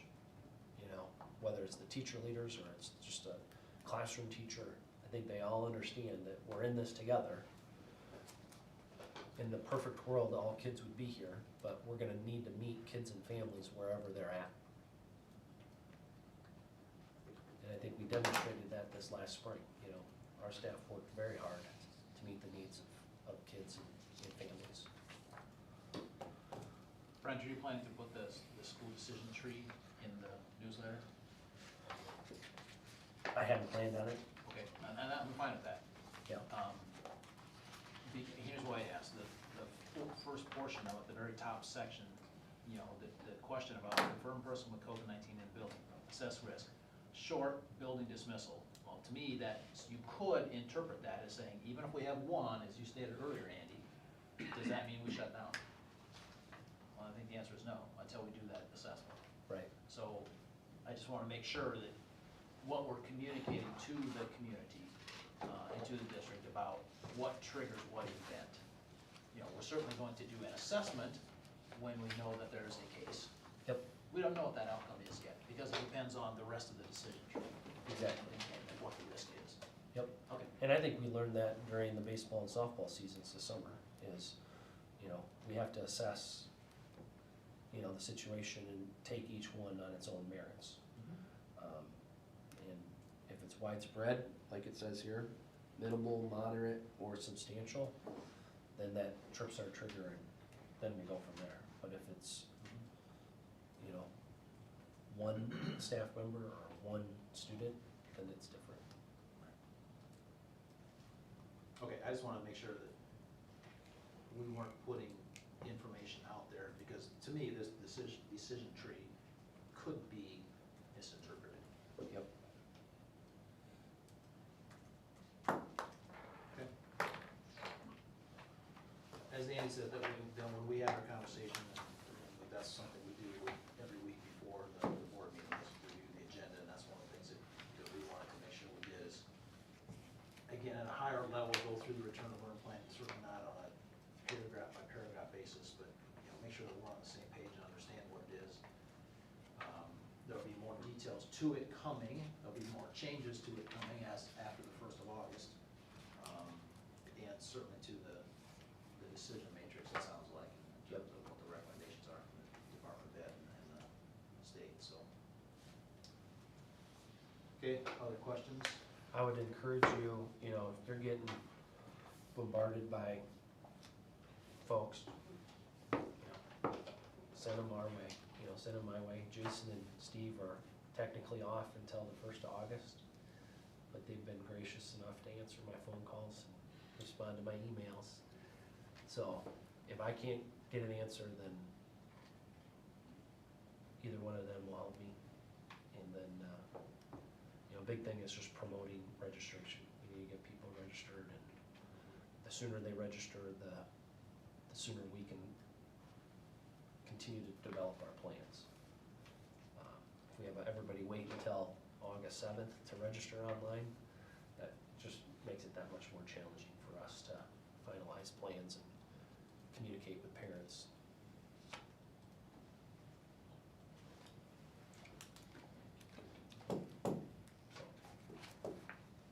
Okay, anything else? Okay. Thanks, guys. Thanks, Brian. Anybody wants to walk through the Yeah. project, happy to pick you up there. Otherwise, we'll Yeah, I'll walk over there. okay.